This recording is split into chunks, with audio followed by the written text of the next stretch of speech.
추구하도록 하겠습니다. 말씀을 먹은 자들의 사명이라는 제목으로 잠시 말씀을 나누고자 합니다.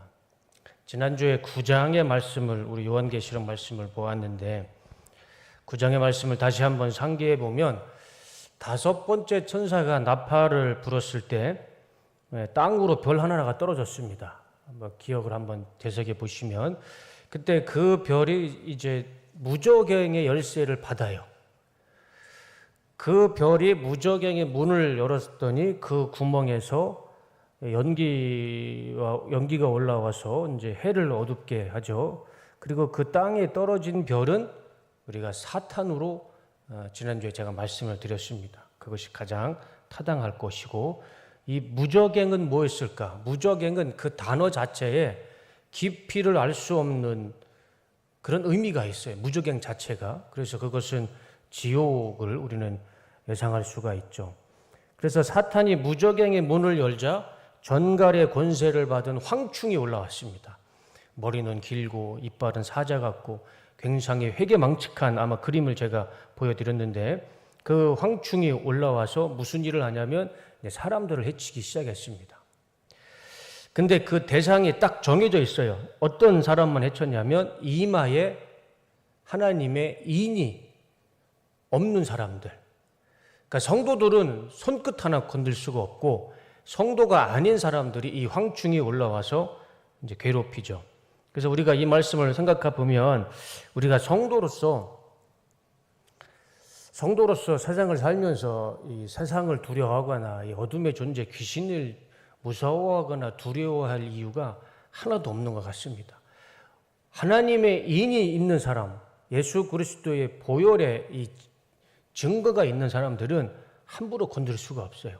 그래서 우리 성도님들 어둠의 영들 가운데 늘 담대하게 살아가시기를 주님의 이름으로 축원합니다.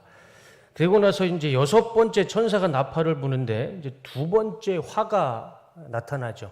네 번째 천사가 이제 나팔을 불었을 때 마지막에 독수리가 하늘을 날면서 화가 있으리로다 세 번을 얘기하잖아요. 그 두 번째 화가 이제 여섯 번째 천사인데, 이 여섯 번째 천사가 나팔을 불었을 때 네 명의 천사가 나타나서 2만만의 군대를 이끌고 3분의 1의 사람을 죽입니다. 2만만이라는 이 숫자는 2억 명이 넘는 숫자예요. 2억 명. 2억 명이라는 숫자는요, 제가 찾아보니까 브라질이라는 그 나라의 숫자가 2억 2천 정도 된답니다. 그러니까 어마어마한 숫자죠. 그러니까 천사 4명이 2억 명의 그 군대를 이끌고 내려와서 3분의 1의 사람을 죽이게 됩니다. 그런데 이렇게까지 하나님의 심판이 있는데 사람들은 여전히 우상 숭배와 살인과 점치는 일과 음행과 도둑질과 죄를 회개하지 않아요. 그래서 하나님의 심판 눈앞에서도 여전히 자신의 정욕과 우상을 바라보는 사람들이 있다라고 말씀하신 것이 바로 9장의 말씀입니다. 그게 지난주까지의 말씀이었고, 이제 오늘은 이어서 10장의 말씀인데, 여섯 번째까지 천사가 나타나서 나팔을 불면 이 10장에는 일곱 번째 천사가 나와서 나팔을 불어야 하는 것이 순서상 맞습니다. 그런데 우리가 1절과 3절을 읽었지만 일곱 번째 천사 나팔을 불지 않아요. 다른 천사가 나타나는데 1절 한번 보여주시죠. 다 같이 한번 읽어보겠습니다. 자, 시작. 또 나는 힘센 다른 천사 하나가 구름에 쌓여서 하늘에서 내려오는 것을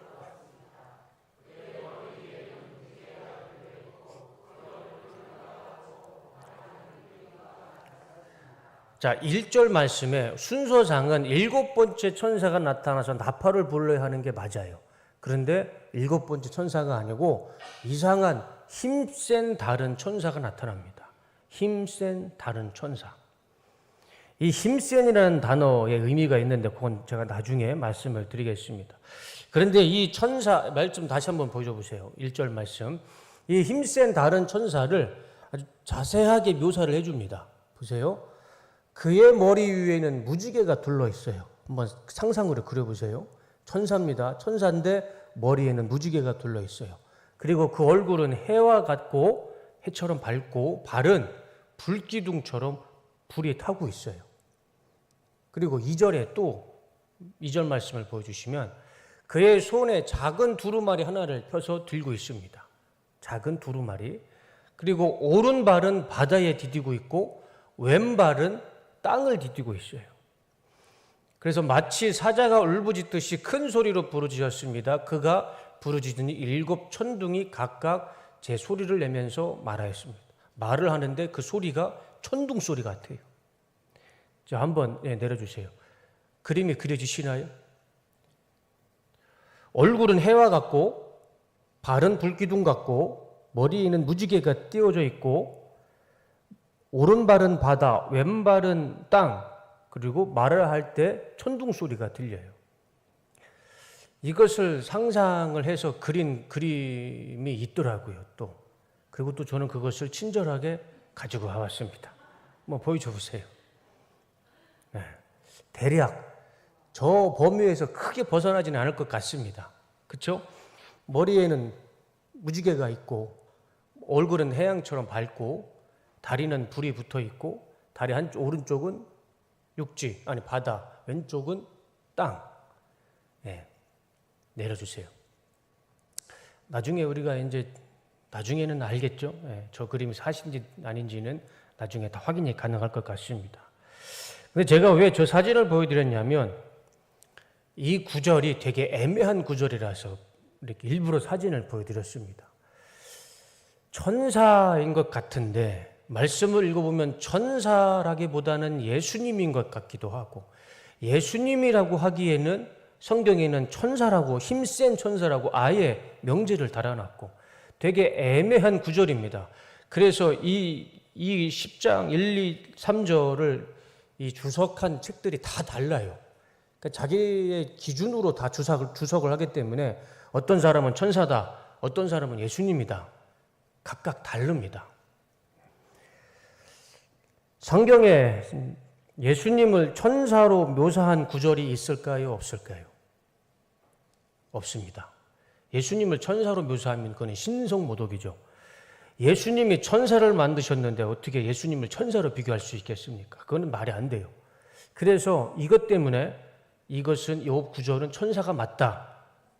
명제가 정확하니까 그렇게 얘기하는 사람도 있고 그런데 천사치고는 그 권한과 권세가 너무 커요.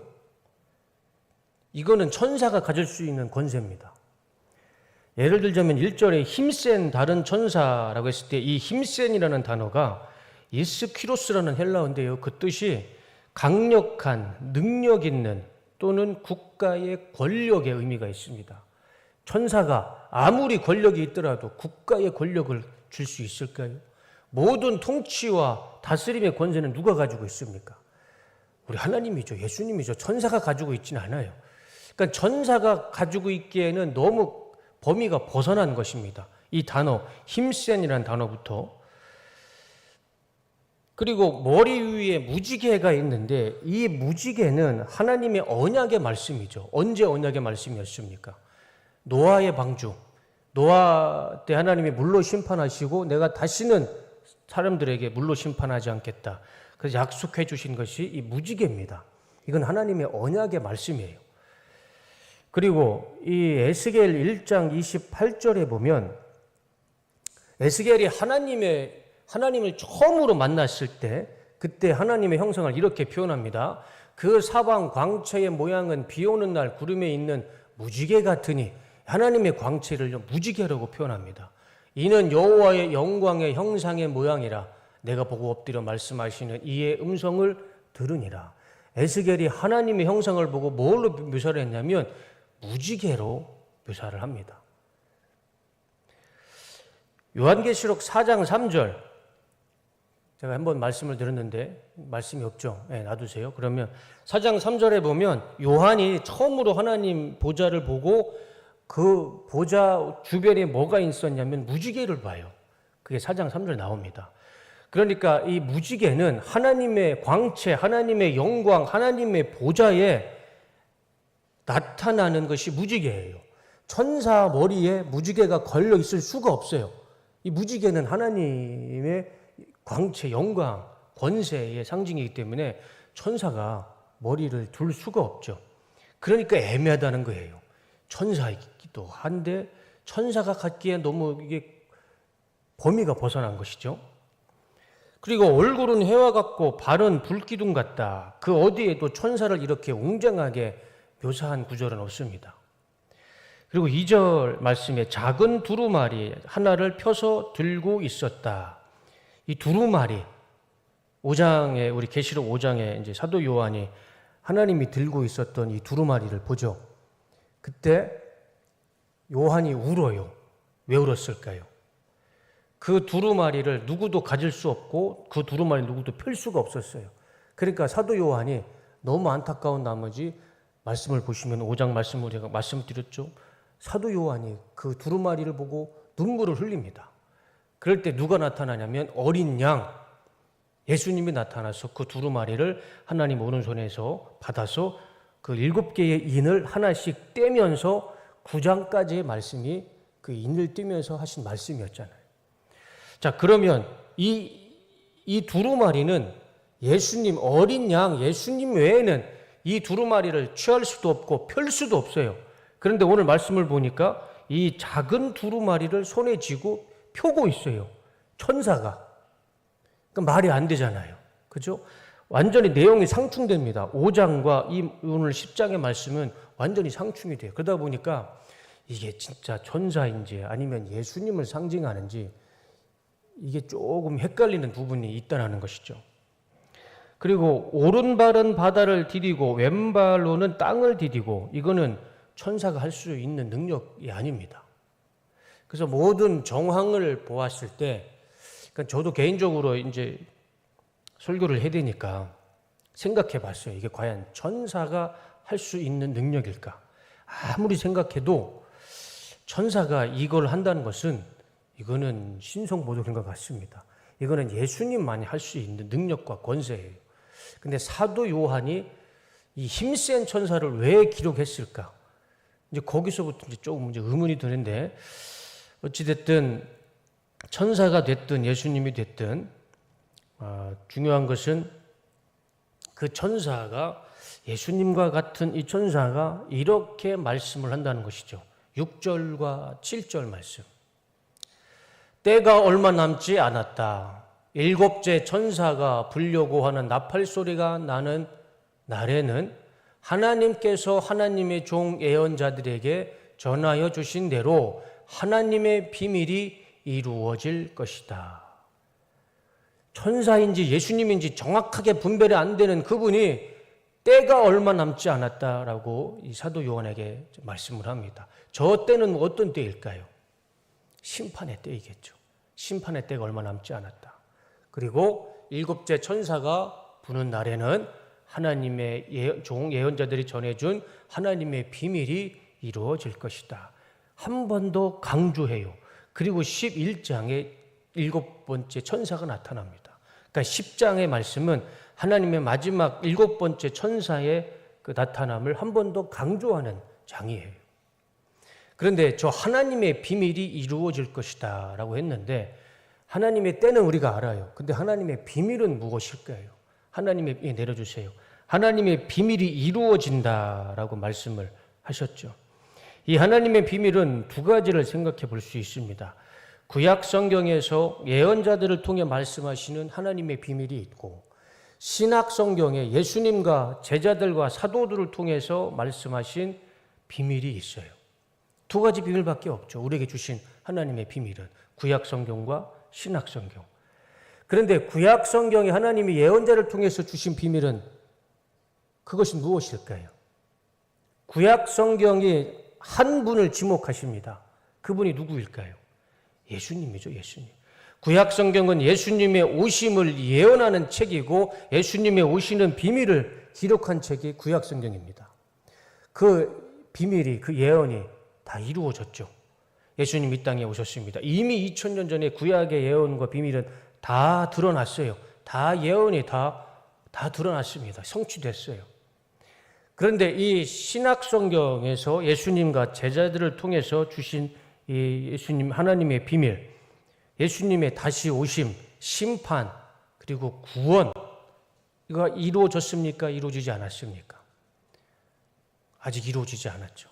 우리 예수님이 다시 오시지도 않았고 심판도 아직 없고 우리의 구원도 여전히 지금 ING 진행 중에 있습니다.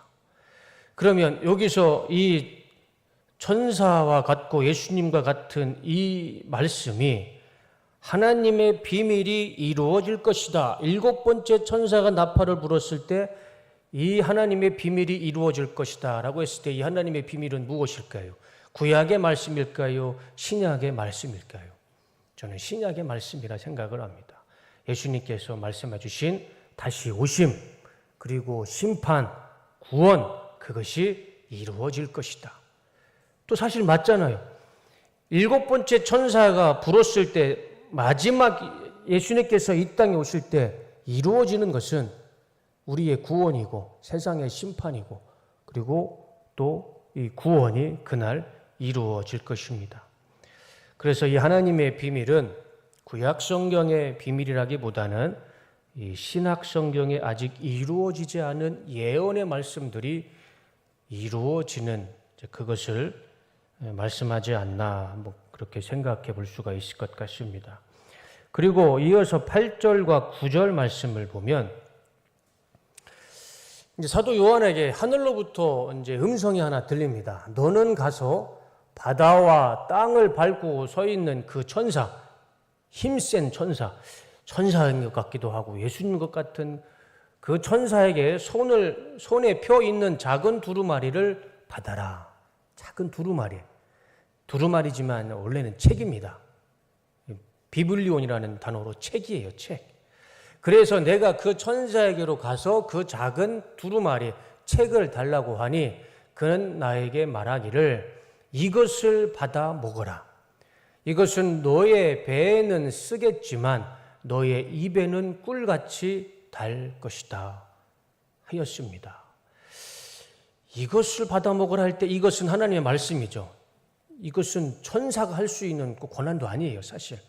하나님의 말씀을 이것을 받아 먹으라 했을 때는 이것은 하나님과 예수님의 권한이지 천사가 할 만한 말이 또 아닌 거죠.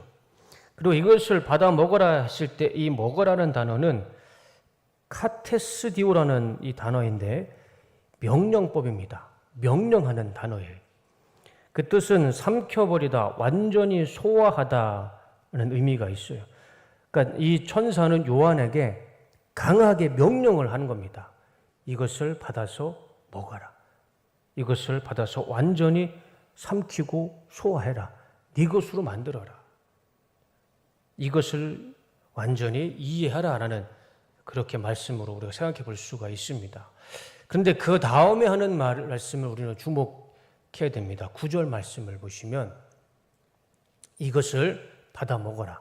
하나님의 말씀이죠. 이것은 너의 배에서 쓰겠지만 너의 입에는 꿀같이 달 것이다. 하나님의 말씀이 입에는 달고요, 배에서는 쓸 것이다 라고 말씀을 합니다. 그런데 우리가 저 말씀 어디서 많이 보았죠? 그렇죠? 입에는 달고 배에는 쓸 것이다. 저 말씀이 어디에 이제 근거하냐면 에스겔 3장 1절과 3절의 말씀, 1절과 3절의 말씀입니다. 에스겔이 하나님을 만나는 그 과정 속에 하나님이 저렇게 에스겔에게 말씀을 하세요.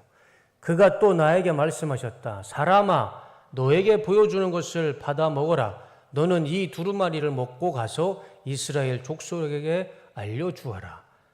받아 먹으라는 하나님만이 할 수 있는 말씀이에요. 그래서 내가 입을 벌렸더니 에스겔이죠. 그가 그 두루마리를 먹여주시며 나에게 말씀하셨다. 사람아, 내가 너에게 주는 이 두루마리를 먹고 너의 배를 불리며 너의 속을 그것으로 가득 채워라. 그래서 내가 그것을 먹었더니 그것이 나의 입에 꿀같이 달았다. 저 구절과 오늘 이 본문의 구절과 내용이 비슷합니다. 그 하나님이 에스겔에게 하신 말씀을 이 사도 요한에게 이 구절을 인용해서 하지 않으셨을까? 그리고 에스겔의 인생을 보면 이 본문 9절의 말씀을 우리가 좀 이해할 수가 있을 것 같습니다. 에스겔은 어떤 인생을 살았을까요? 에스겔. 잠깐 우리가 에스겔의 인생을 한번 살펴보면 에스겔은 남유다에 태어난 사람이었습니다. 근데 아버지가 제사장이었어요. 그래서 제사장의 아들은 자기가 다른 걸 할 수가 없습니다. 제사장의 역할을 해야 돼요. 그래서 에스겔은 어렸을 때부터 제사장의 교육을 받고 훈련을 받았습니다.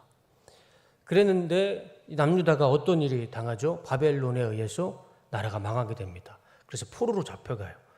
에스겔도 포로로 끌려갑니다. 그때가 25살이에요.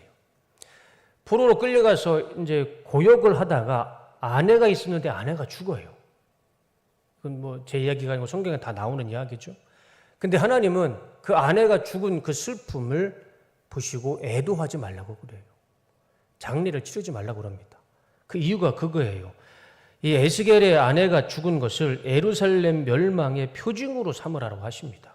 그러니까 에스겔은 이것은 하나님의 표징이기 때문에 슬퍼하지도 못하고 장례도 못하고 울지도 못하고 그냥 아내가 죽고 바로 자신의 일상으로 돌아가서 일을 합니다.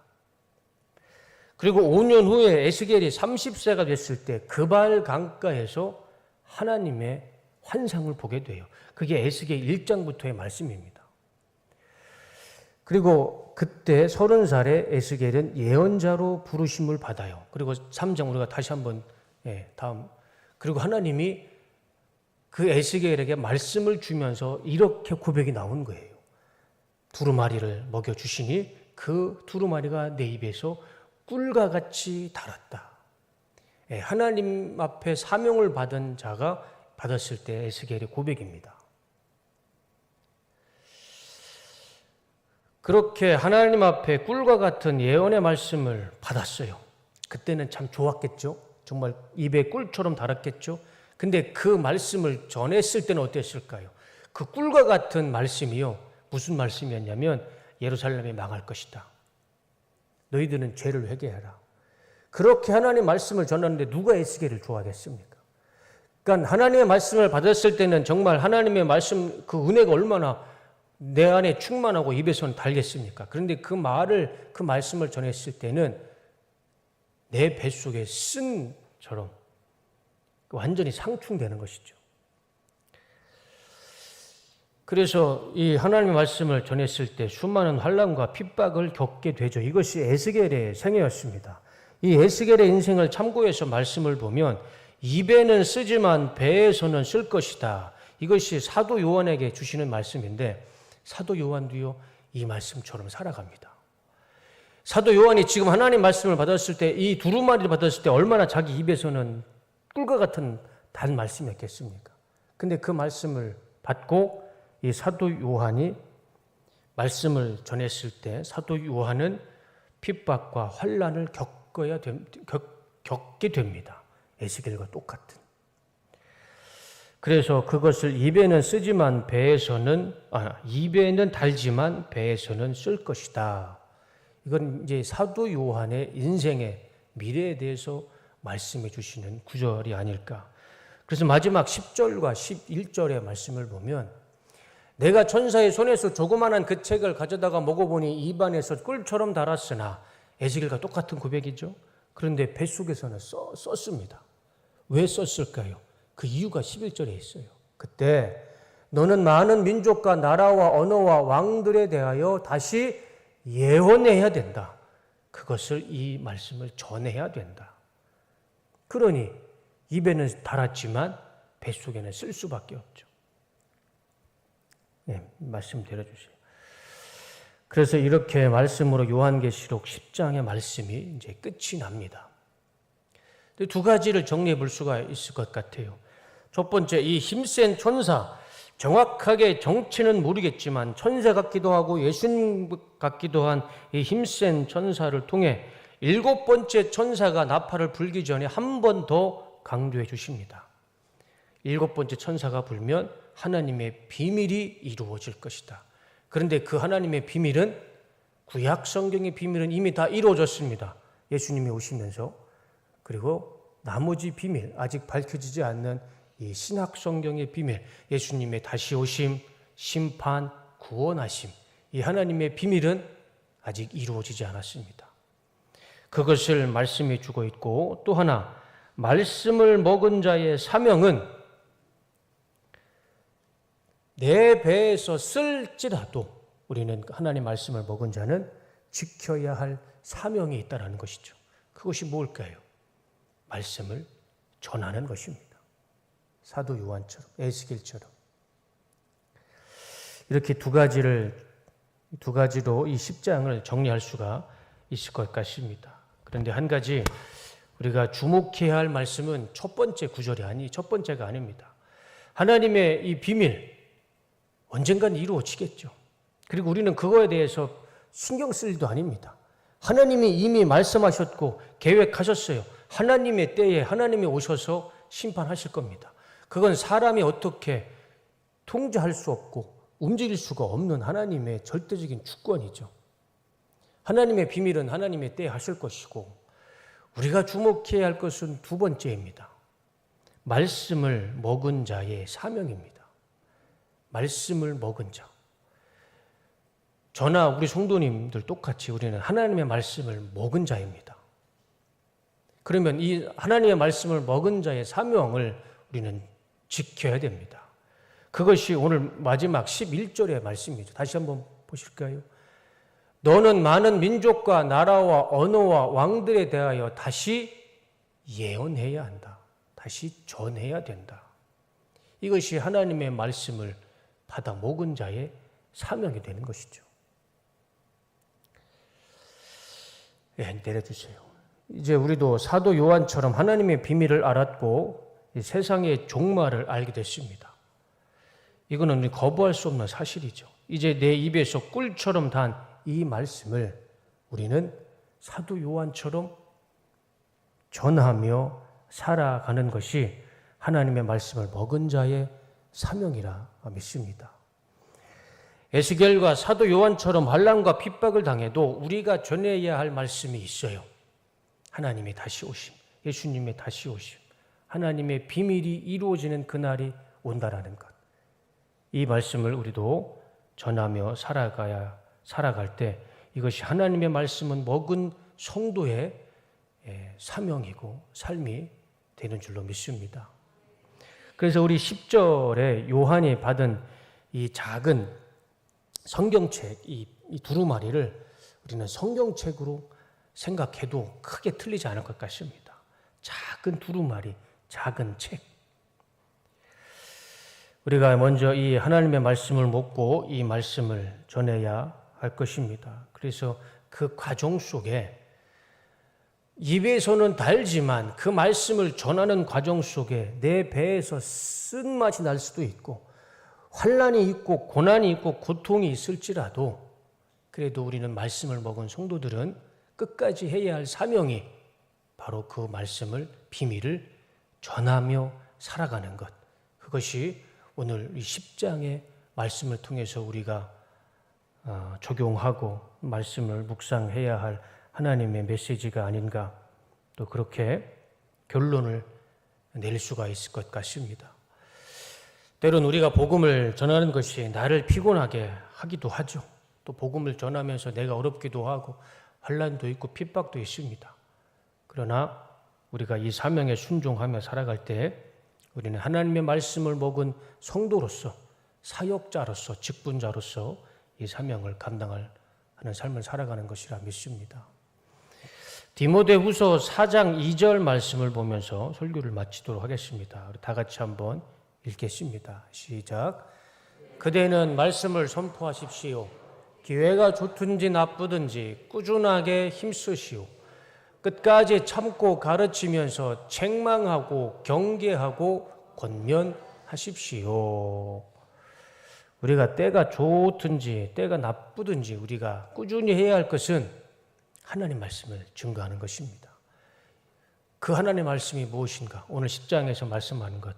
하나님의 비밀, 우리 하나님의 예수님이 다시 오신다는 것, 이 땅에 끝이 있다라는 것, 심판이 있고 구원이 있다라는 것, 그것을 끝까지 참고 가르치고 책망하고 경계하고 권면했을 때 이것이 말씀을 먹은 자의 사명이 되는 것이고, 그 사명을 잘 지키고 순종하는 우리 뚝섬 교회와 우리 뚝섬교회 우리 모든 성도님들이 되시기를 주님의 이름으로 축복합니다.